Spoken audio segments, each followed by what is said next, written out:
আমাদের সমাজ এখন এমন হয়ে গেছে, আমরা গুনাহ অপরাধ স্বীকারই করতে চাই না। আমাদের অপরাধ আমাদের চোখে আসে না। এটা একটা মারাত্মক ব্যাধি। আমার কথাগুলো অনেকের খারাপ লাগতে পারে, বাকি এখানে তো আমরা সব নিজেরা বাহিরে না। আমরা গুনাহকে গুনাহ মনে করি না।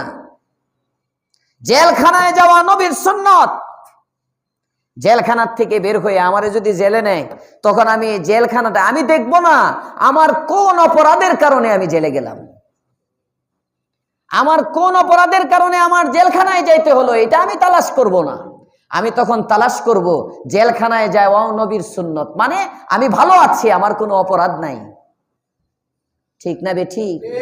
নিজের ব্যাপারে সব সময় আমরা পজিটিভ চিন্তা, আর অপরের ব্যাপারে আমাদের নেগেটিভ চিন্তা। আত্মার একটা মারাত্মক ব্যাধিতে গোটা জাতি আজকে মুবতালা। নিজে ভালো, সব খারাপ। অমুকে জেলখানায় গেল না কেন?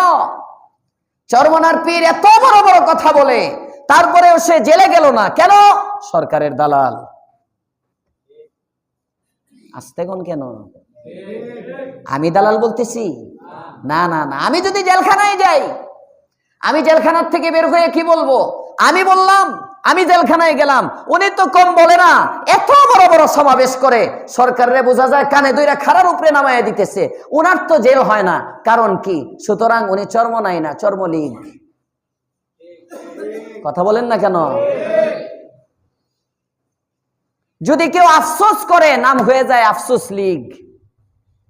চতুর্দিকে শুধু আরেকজনকে ডাবানোর ফিকির, নিজের দোষ দেখার কোনো ফিকির নেই।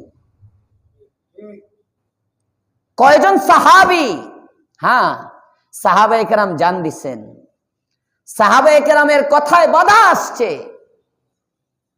সাহাবায়ে কেরামের কথায় বাধা আসছে।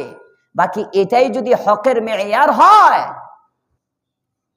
যে হক ওই ব্যক্তি যে জেলে গেছে, এখন উম্মত আম সমাজ মনে করে জেলখানায় গেলে জিব্রাইল মনে হয় সিনাত সেটআপ দিয়ে দিচ্ছে, জেলখানার থেকে বেরোয়ার পরে আল্লাহর কুতুব হয়ে বের হয়ে আসছে। উনার আর কোনো অপরাধ নাই। উনি উম্মতের মুক্তাদা, উনি উম্মতের সব, উনি যা বলবে তাই হবে, এটাই দলিল। কারণ উনি মজলুম, কারা নির্যাতিত আলেমে দ্বীন। কোন হাদিসের মধ্যে আছে কারাগারে গেলেই দলিল হয়? কোন কিতাবের মধ্যে আছে কারাগারে গেলে দলিল হয়? আমি কাউকে টার্গেট করে বলতেছি না, আমি বুঝাইতেছি যে মেসেজটা দিতে চাচ্ছি।